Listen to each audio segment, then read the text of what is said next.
Boa noite, está começando mais um Mundo Universitário com muitas informações para você, estudante. E o programa de hoje vai ser especial. Vamos falar do início ao fim sobre o Enem, o Exame Nacional do Ensino Médio, que vai ser realizado nos dias 24 e 25 de outubro.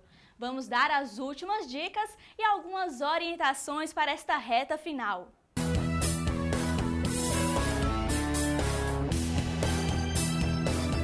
E vamos começar nossa conversa falando de língua estrangeira. Os participantes vão ter que responder algumas questões de inglês ou espanhol no segundo dia de provas. Então preste atenção nas dicas a seguir.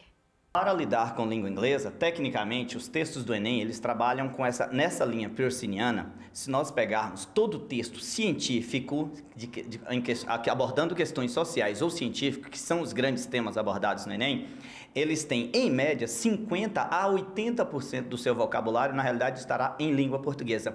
Como isso funcionaria? Nós chamamos isso de cognates, ou transparent words, como gostamos em língua inglesa. São palavras que têm semelhança com língua portuguesa. Imagine o seguinte, se alguém disser a você a palavra driven, é óbvio que o seu cérebro, tendenciosamente, ele joga fora de imediato, porque ele não tem algo radical ou algo que cause-lhe semelhança. Mas se eu lhe digo a palavra information, até o meu pai, que não sabe nem falar português corretamente, ele saberia que a palavra information, na realidade, é o radical que dá origem à palavra informação.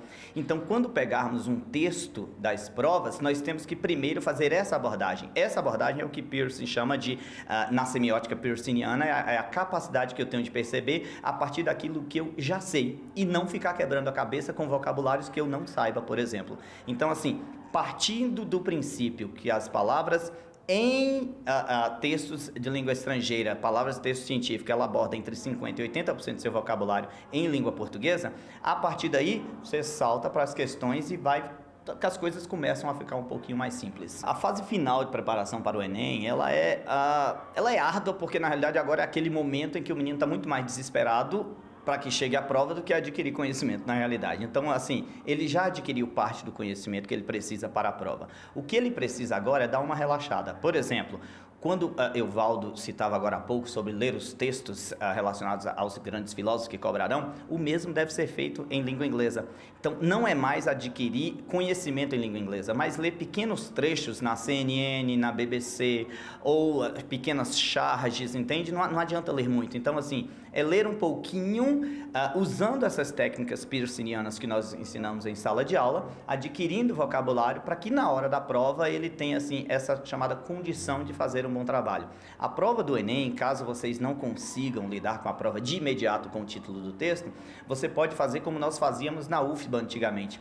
Partimos, então, da questão para o texto. E, por último, músicas, turma. Música é aquilo que vai nos ajudar em todos os sentidos, né? Tanto a relaxar, adquirir conhecimento, ok? E as músicas em língua inglesa, historicamente, o Enem abordou. Ele começa a partir de 2009, 2010, com a música do Coldplay, chamada Viva la Vida.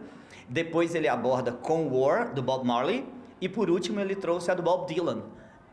E a última pré-ENEM da prova aplicada a um pré-ENEM no Brasil foi a música do Wiz Khalifa abordando o tema dos Velozes e Furiosos 7. Então o Enem ele é muito democrático. Ele pode pegar uma música do Bob Dylan de 1968, uma música do Coldplay de 2009, 2007, 2009 e pode pegar o Bob Marley de 1970 também. Então assim, precisamos ouvir boas músicas, traduzir essas boas músicas e a capacidade que eu tenho, se possível, de escrever o que é que aquela música fala. E aí o restante é sucesso e aguardar o resultado.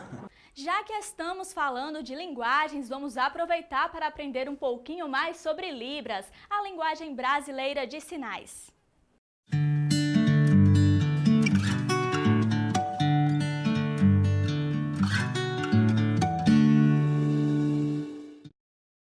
Olá, estamos de volta com mais um programa Sinais do Mundo para vocês e hoje iremos aprender sinais relacionados a clima e a natureza.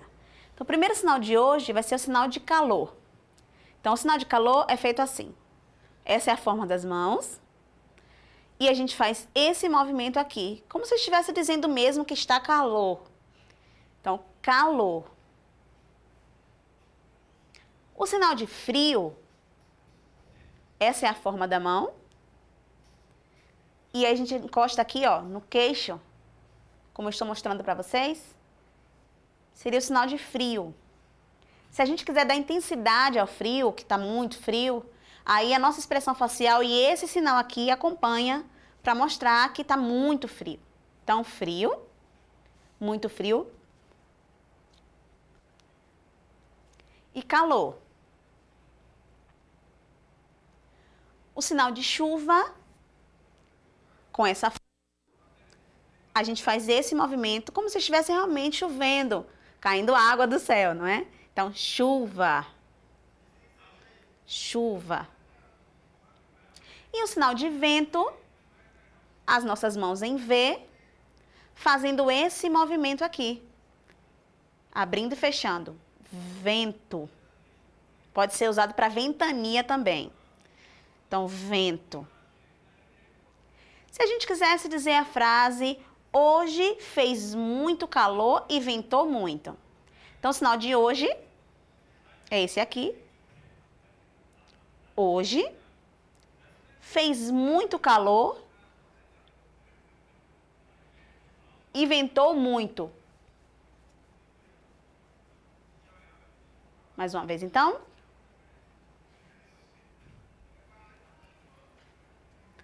Observe que a expressão facial ela precisa acompanhar a língua de sinais para que fique mais claro para as pessoas entenderem a intensidade do que você quer dizer. Então, recapitulando os sinais de hoje: calor, frio, chuva e vento. A gente fica por aqui. Semana que vem espero vocês mais uma vez para mais um programa de Sinais do Mundo. Um enorme beijo e a gente se encontra. Até lá!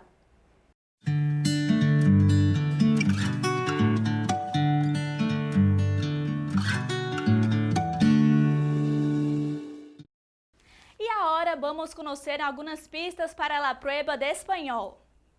Bom, no Enem, a diferença de outras provas de vestibular, no que se refere à linguagem em espanhol, ele só está cobrindo a parte mais interpretativa do texto. Então, não temos que esquecer as partes gramaticais, todo aquele conteúdo tradicional, que só vai focar na competência de vocês entender o texto e você poder interpretar certas informações. Às vezes, você não precisa entender o texto todo, senão só a parte que você está perguntando. Então, nesse sentido, nós temos que tentar ver um pouco, melhorar nosso vocabulário, algumas palavras que eu sempre chamo de palavras-chave, com aquelas que vão dar o ritmo lógico do texto, que me permitem entender o texto. E no espanhol tem essa facilidade, uma língua muito próxima ao português, que eu posso, em muitas coisas, tentar ir para o português. Ele me ajuda bastante.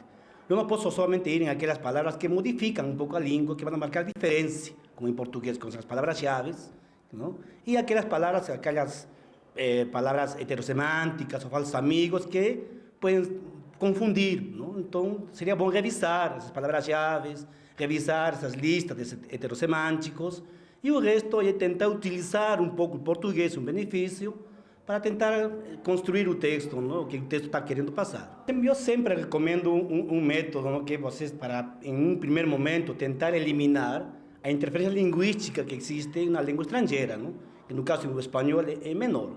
Então, um método que eu sempre estou tentando passar para meus alunos é vocês primeiro procurar entender o texto no geral, com as palavras que você conhece, que são a maioria, mais ou menos 80% das palavras são iguais, têm a mesma raiz semântica, latina, que você pode aproveitar.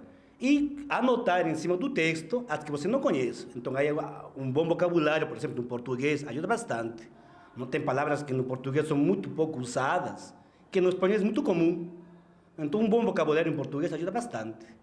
Então, e aí tentar ver, e um conselho que eu sempre dou a meus alunos é ver primeiro o enunciado da questão, que ele vai focar a ver aquilo que eu tenho aquilo que estão pedindo do texto. Como falei no início, às vezes você não precisa entender o texto todo.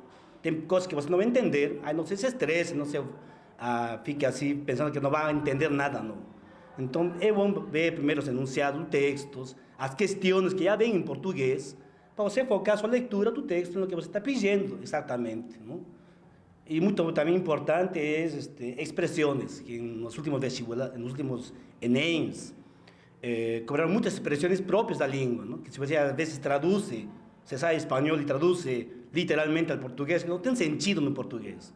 Então, tentar ler algumas charges, revistas, acessar sobretudo esses jornais, não? Que são de opinião tipo El País, ou El Mundo, de Argentina, não? Que são temas mais relacionados à América Latina também, que vão cobrando no Enem, para adquirir essas expressões tipo da língua e tentar interpretá-las, qual é o sentido que tem no contexto que estão sendo usadas.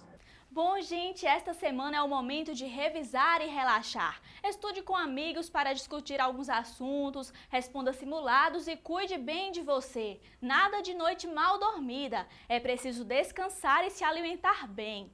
Fique atento também ao local da prova para não se atrasar e aos motivos que podem te eliminar. E não esqueça de separar os documentos necessários. O mais importante é estar confiante e otimista. Você precisa acreditar que é capaz, pois você se preparou para isso. Essas são as minhas dicas. No próximo bloco, vamos receber alguns conselhos para a prova de Ciências Humanas e suas tecnologias. Não saia daí!